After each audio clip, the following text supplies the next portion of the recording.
ទទួលទានទឹកដូងក្នុងពេលវេលានេះមានប្រសិទ្ធភាពទ្វេដងចំពោះសុខភាពទឹកដូងត្រូវបានគេដាក់ឈ្មោះថាជាភេសជ្ជៈសុខភាពបំបត្តិការស្រេកទឹកដោយសារតែអត្ថប្រយោជន៍ជាច្រើនដែលវាបានផ្ដល់ឲ្យដល់រាងកាយអត្ថប្រយោជន៍ទឹកដូងចំពោះសុខភាពទឹកដូងត្រូវបានមនុស្សជាច្រើនចាត់ទុកថាជាភេសជ្ជៈសុខភាពបំបត្តិការស្រេកទឹកវាជាភេសជ្ជៈមួយក្នុងចំណោមភេសជ្ជៈប្រចាំរដូវក្តៅដ៏ល្អបំផុតហើយក៏បម្រើជាភេសជ្ជៈកីឡាធម្មជាតិ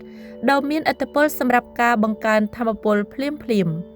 ទឹកដូងមានកាឡូរីទាបនិងមានអង់ស៊ីមធម្មជាតិនិងសារធាតុរ៉ែដូចជាប៉ូតាស្យូមមិនត្រឹមតែប៉ុណ្ណោះទឹកដូងមានរសជាតិផ្អែមនិងក្លិនឈ្ងុយទាក់ទាញខ្លាំងសារធាតុចិញ្ចឹមមានក្នុងទឹកដូងមានទឹក 94% និងមានជាតិខ្លាញ់ទាបទឹកដូង1កែវ240មីលីលីត្រមាន60កាឡូរីក៏ដូចជាកាបូអ៊ីដ្រាត15ក្រាមស្ករ8ក្រាមកាល់ស្យូម 4% នៃតម្លៃប្រចាំថ្ងៃម៉ាញ៉េសូម 4% DV ផូស្វ័រ 2% DV ប៉ូតាស្យូម 15% DV តើពេលណាជាពេលដ៏ល្អបំផុតដើម្បីទទួលទានទឹកដូងនោះទទួលទានទឹកដូងពេលព្រលឹមទទួលទានទឹកដូងនៅពេលព្រឹកព្រលឹមត្រូវបានចាត់ទុកថាល្អសម្រាប់រាងកាយដោយសារតែនៅក្នុងសមាសភាពនៃទឹកដូងមានផ្ទុកអាស៊ីតឡូរិកដែលជួយពង្រឹងប្រព័ន្ធភាពស៊ាំល្អសម្រាប់ការរំលាយអាហារជាពិសេសស្ត្រីមានផ្ទៃពោះគួរទទួលទានទឹកដូងដើម្បីទប់ទល់នឹងការខ្សោះជាតិទឹកនិងទល់លាមកទឹកដូងក៏ជួយកាត់បន្ថយការចាញ់កូនពេលមានផ្ទៃពោះផងដែរទទួលទានទឹកដូងមុននិងក្រោយអាហារទទួលទានទឹកដូង1កែវមុនពេលអាហារធ្វើឲ្យអ្នកមានអារម្មណ៍ឆ្អែតនិងជួយឲ្យអ្នកមិនឲ្យញ៉ាំច្រើនពេក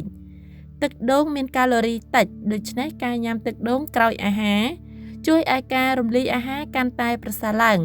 និងជៀសវាងការហើមពោះរួមចំណែកធ្វើឲ្យប្រព័ន្ធរំលាយអាហារមានភាពប្រសើរឡើងទទួលទានទឹកដូងមុនពេលចូលគេងទឹកដូងជួយកាត់បន្ថយការថប់បារម្ភនិងរក្សាលំនឹងចង្វាក់បេះដូងការទទួលទានទឹកដូងមុនពេលចូលគេងនឹងជួយប្រឆាំងនឹងភាពអស់កម្លាំងនិងភាពតានតឹងលើសពីនេះវាអាចជួយកម្ចាត់ជាតិពុលដែលបង្កគ្រោះថ្នាក់និងសម្អាតផ្លូវនោមការពារការឆ្លងមេរោគនិងបញ្ហាតម្រងនោមប៉ុន្តែសូមកុំញ៉ាំច្រើនពេកព្រោះអាចឲ្យអ្នកងើបនោមនៅពេលយប់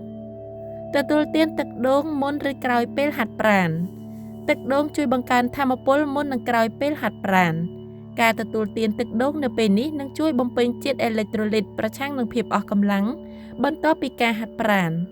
ទទួលទានបន្ទាប់ពីស្រវឹងផឹកស្រាធ្វើឲ្យរាងកាយខ្សោះជាតិទឹកដែលអាចនាំឲ្យឈឺក្បាលនិងចង្អោរនៅព្រឹកបន្ទាប់ទឹកដូងជួយទប់ទល់នឹងលក្ខខណ្ឌទាំងពីរនេះហើយក៏ស្ដារអេឡិចត្រូលីតដែលបាត់បង់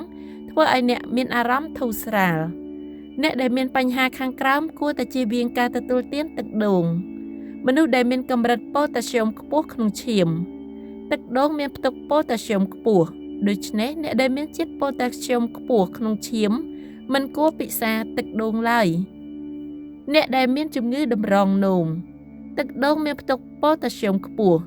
ជាធម្មតាប៉ូតាស្យូមត្រូវបានបញ្ចេញតាមទឹកនោមប្រសិនបើកម្រិតប៉ូតាស្យូមក្នុងឈាមខ្ពស់ពេកប៉ុន្តែប្រសិនបើតម្រងនោមធ្វើការមិនបានត្រឹមត្រូវការបញ្ចេញប៉ូតាស្យូមក្នុងទឹកនោមនិងប៉ះពាល់ដូច្នេះអ្នកដែលមានជំងឺតម្រងនោមរ៉ាំរ៉ៃឬលេបថ្នាំគួរតែប្រយ័ត្នអ្នកដែលមានជំងឺរលាកពោះវៀនធំទឹកដូងក៏មានជាតិកាបូអ៊ីដ្រាតខ្ពស់ផងដែរដែលអាចបណ្ដាលឲ្យឬធ្វើឲ្យរោគសញ្ញានៃការរំលាយអាហារកាន់តែអាក្រក់ចំពោះអ្នកដែលមានជំងឺខ្សោយពោះវៀនមនុស្សដែលមានជំងឺសរសៃប្រសាទយោងតាម Clinic Mayo USA ជំងឺរលាកទងសួតគឺជាជំងឺដំណពូជដែលបណ្ដាលឲ្យខូចខាតធ្ងន់ធ្ងរដល់សួតប្រព័ន្ធរំលាយអាហារនិងសរីរាង្គផ្សេងទៀតនៅក្នុងរាងកាយ Cystic fibrosis អាចបន្ថយកម្រិតអំបិលក្នុងខ្លួនអ្នកខ្លះដែលមានជំងឺដុំគីសត្រូវផឹកទឹកឬលេបថ្នាំដើម្បីបង្កើនការទទួលទានអំបិលឬសូឌីយ៉ូមទឹកដូងមានជាតិសូឌីយ៉ូមតិចជាងទឹកធម្មតាប៉ុន្តែប៉ូតាស្យូមច្រើនពេកអាចកាត់បន្ថយកម្រិតអំបិលដែលខ្វះរួចហើយចំពោះអ្នកដែលមានជំងឺនេះ